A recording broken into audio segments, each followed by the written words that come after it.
Welcome to Self Discovery Moments with Mika T. This is another edition, and we are live Self Discovery Moments with Mika T. Because self discovery leads to self esteem, so that you ladies, you wonderful people out there, can reach your big, big dreams.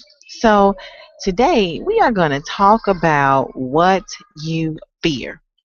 Now, look at me today. I am wearing my Google bandana and my halo because I am live from the gym. It was time for me to get a workout in after traveling and kind of having things a little bit out of whack. So I decided I wasn't going to skimp on my What Do I Fear video, and I decided that I was just going to be a perfect little angel and get my workout in. So, hey, what do you say?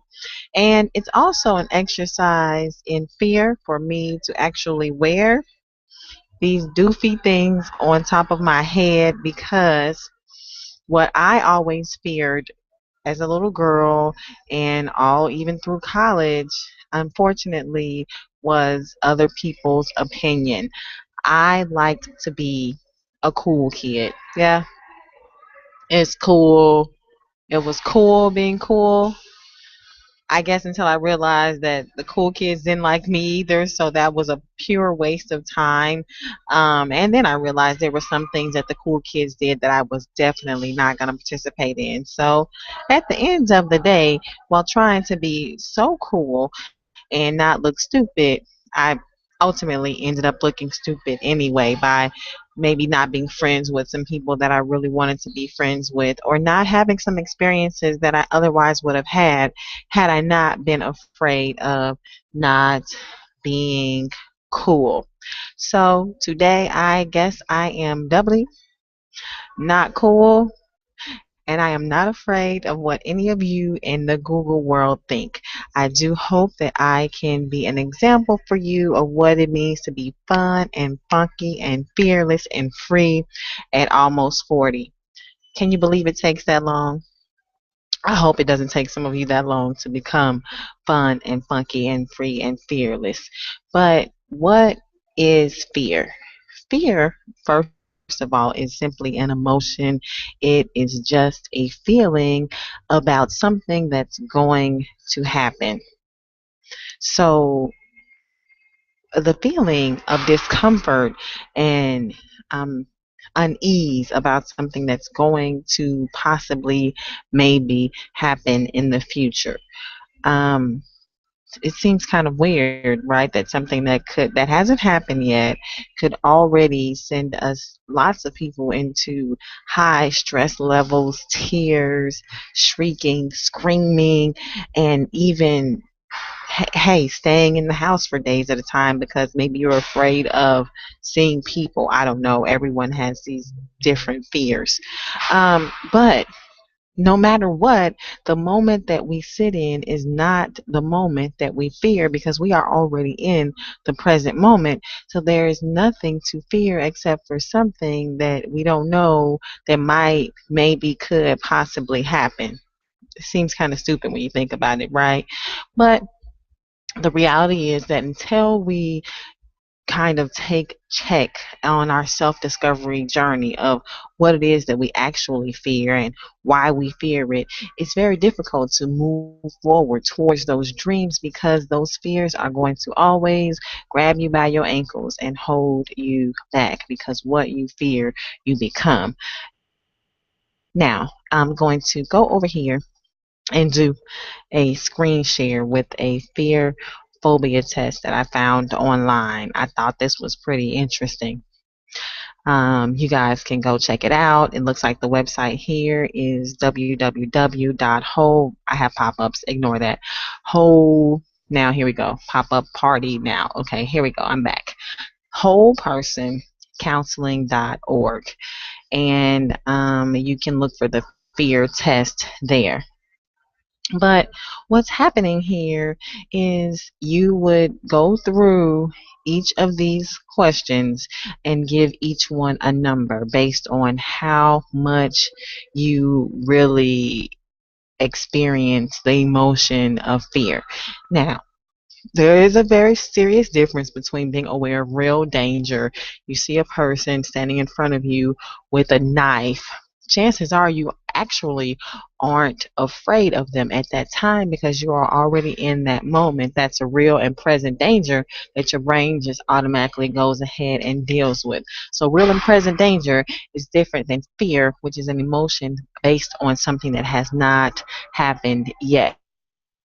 Now, here it says, I do not fear rattlesnakes and have killed a number of them in my youth, but I don't stick my hand in a dark hole under a rock where there may be a rattlesnake.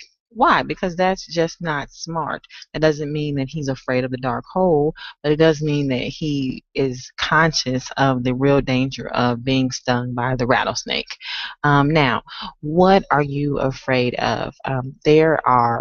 This individual took time to put together the 100 common fears that people face. Number one here, of course, is fear of the dark, fear of heights, fear of falling, fear of sickness and disease, fear of failure.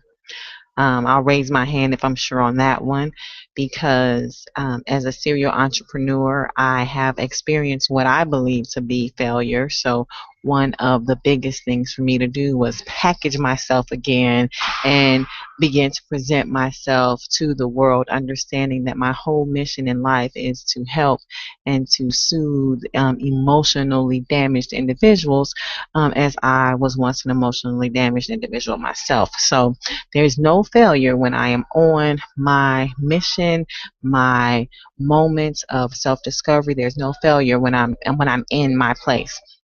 When I'm in my zone, when I am pursuing whatever it is that I believe my mission is in this life.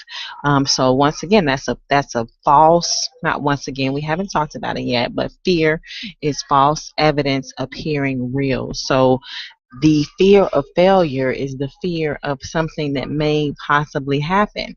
And who is to judge what failure is? For me, I'll give you an example.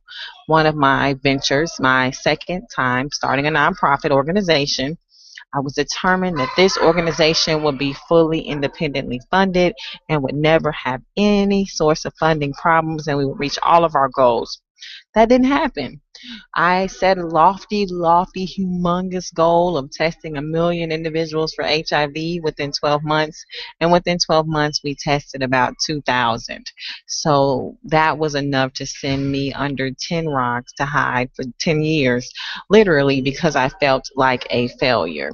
Now, once some of my business partners grabbed me and said, hey, do you know that most agencies that are funded by the government to test individuals for HIV only test 500 people or less in the course of a year? And us, my organization, without a building, had already gotten to assist almost 2,000 individuals within that year. So what I viewed as a colossal failure because it wasn't 1 million, maybe was just a massive overshoot, and there should have been some level of acceptance of myself and achievement just because I was already on a personal mission since I was a youth to save the world, to contribute, to be an active part of society, to not complain, to provide solutions. And there I was doing that, but still, because I didn't love myself enough to see the wonderful power that I brought, that I exuded, that I had, I only saw failure there. So for me, fear of failure is a big thing. And moving forward, it's something that it's real for me that I consistently deal with. But I manage that by not giving myself lofty, oh, I'm going to test 1 million people goals in 12 months so that I don't have to experience such a tough blow. Now, I have set some big goals for myself because I like to go big or go home. It gives me energy. It makes me feel excited every day. But let's just say it is definitely a lot more manageable. Now, what else is next on this list? Fear of evil, fear of dying, Fear of large animals, fear of dogs, fear of cats, poison, closed spaces, fear of success.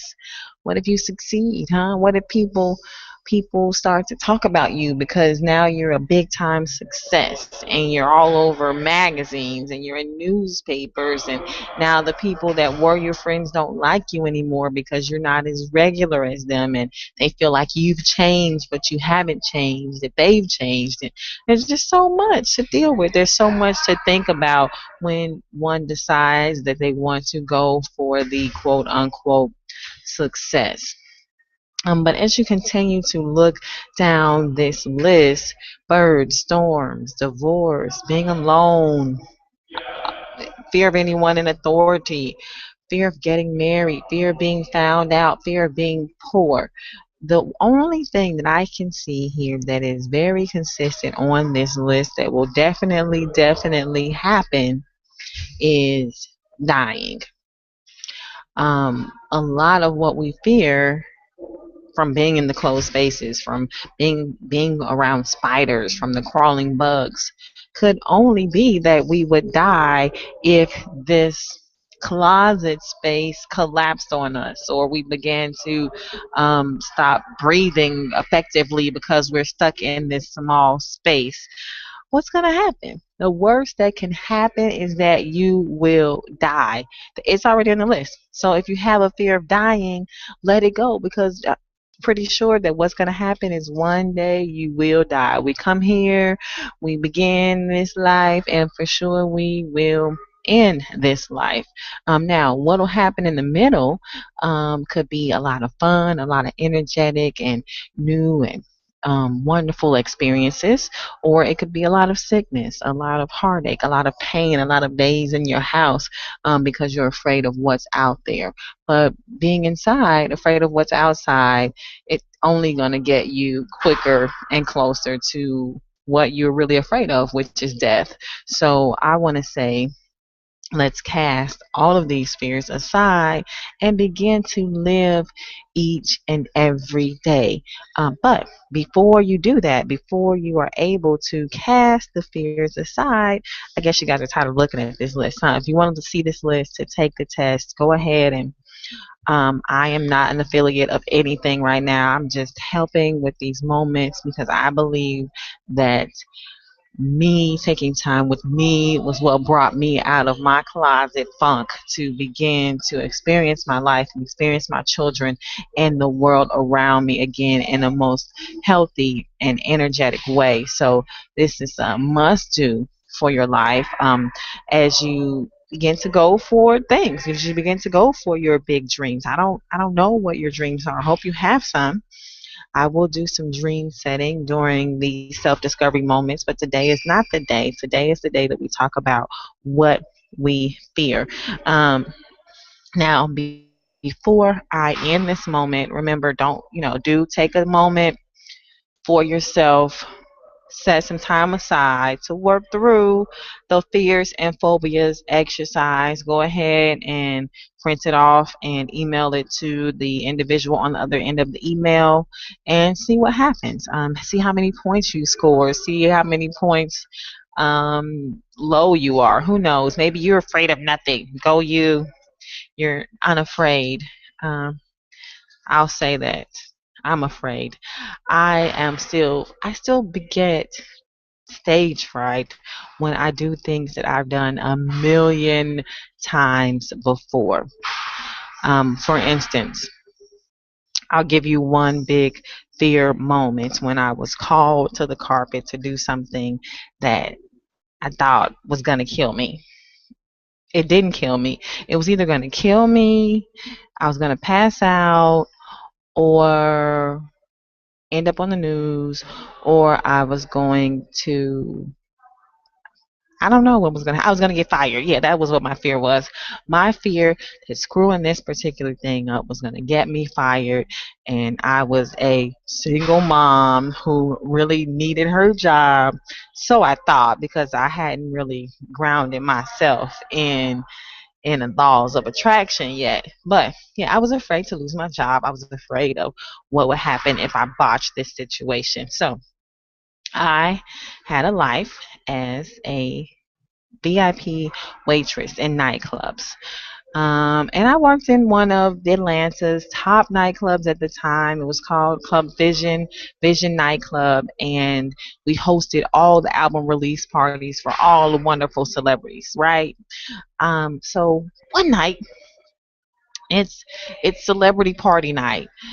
Keep in mind, I listen to house music, so I really wasn't ever up on the celebrities that were coming. I've always been a step or two behind times when it comes to music, but I'm never behind times when it comes to making money. If there's money there to be made, I'm gonna find it, I'm gonna make it. So as a VIP hostess, as a VIP waitress, however you want to call it or phrase it, I delivered bottles to celebrities, to athletes, and to other individuals who could afford to pay $1,000 per table. So one night I had the wonderful privilege of waiting on your, what do we call them? Your Highness. I can't really do that. I don't like to bow to people because we're all one. We're all great people. But okay, the B and J, they're married now. When I waited on them, they were not married.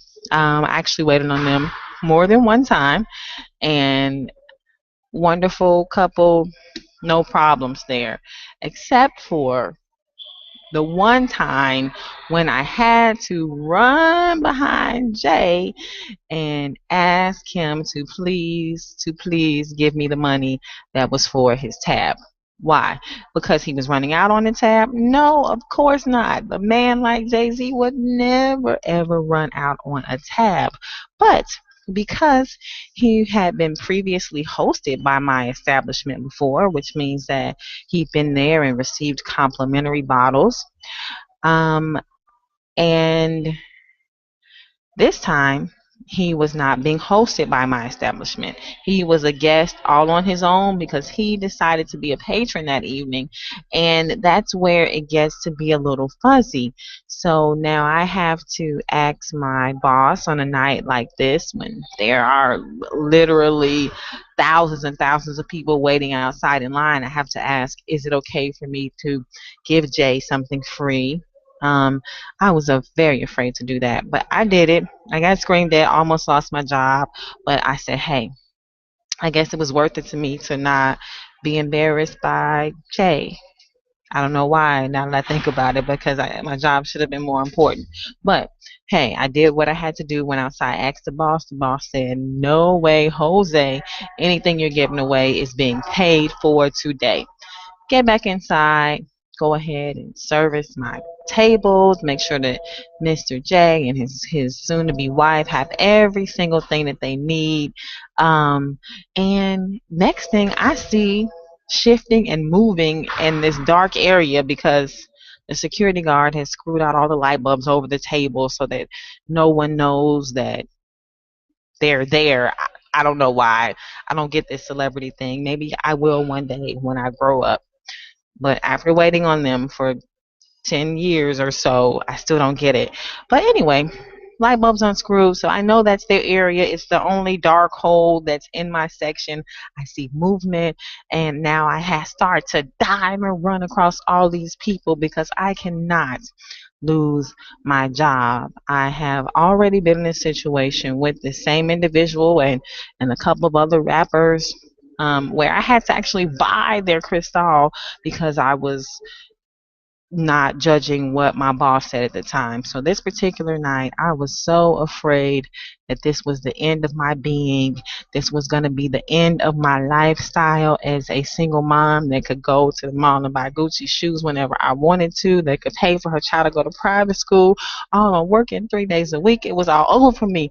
I saw my life flashing before my eyes, so I dove over table after table, jumped across person after person. I was too afraid to lose my job or to buy Jay Z another 3 bottles of Cristal.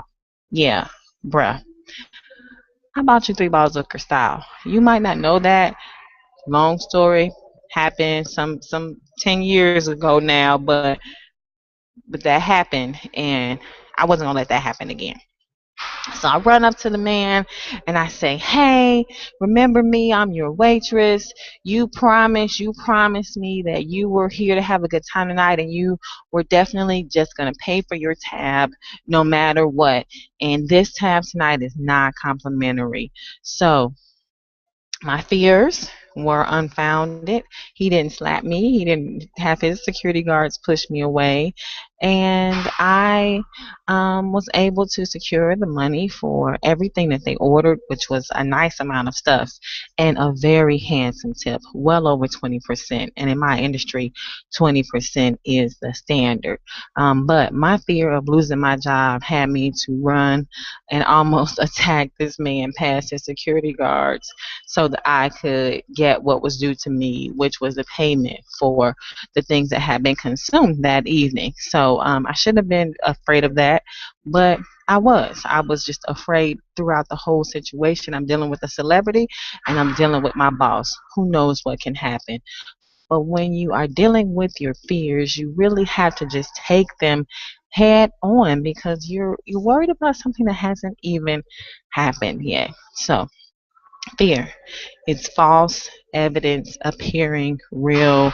Sometimes things appear in your life that maybe remind you of a person that you were or a person that you don't want to be anymore, but that's false. And you want to begin to shake those things off and just walk into what you know is real. Rest in what you know is real. And don't let anything stand between you and your goal. If your goal is as simple as mine was that night, which was to keep my job and make sure to get my money out of Jay-Z, then do that. If you got to jump over tables, maybe kick a few people in the face with your stiletto boots that you're wearing that night, do what you have to do. Don't be afraid to go for it. Don't be afraid to win. Don't be afraid to do something big. Don't be afraid to do something different because the only thing to fear is fear itself. So, on this journey to self discovery, take some time out to figure out what are your fears, what are your phobias. There's this book by Tim Ferriss. It's called The 4 Hour Work Week. And they actually have a chapter in here, if I can find it really quickly. I love this book, even though he says that I'm not his target market. Apparently, his target market is white techie dudes, but I'm not a white techie dude. I'm not really techie at all, as you can see. I can barely figure out how to do these hangouts, but we're getting better. We're getting better. So when you look in this book, he takes time out to deal with fear, and I thought that was one of the funniest things. There it is, Dodging Bullets, Chapter 3, Fear Setting and Escaping Paralysis. There's even a note in here about doing the thing you actually fear. If it's that you fear being without money and being poor, why don't you dress up, and really tattered clothing and go spend some hours laying around on the street and experience what it is like to be homeless and without and see what that would be, what that fear would mean to you if it ever became real. You can do things like go out in public places and lay out on the ground and just act like you're just laying there just because you're laying there because it's very embarrassing, but it would still be one of those things that can help you get over your fear, set your fear issues and the paralysis that may be holding you back from moving forward in your life. So remember, you, discover your fears so you can fold them up and do what you got to do with them to propel yourself forward to reach your big, big dreams. We are ladies who love ourselves and we don't have time to be held back by things that we fear. So, let me see if I can keep up with my headband. I guess I can. Thank you for stopping in for another self discovery moment with Mika T. Remember, you should be fearless, and the only way to be fearless is to grab your fears, own your fears, know your fears, so that you can walk right through. Have a good day. We're out.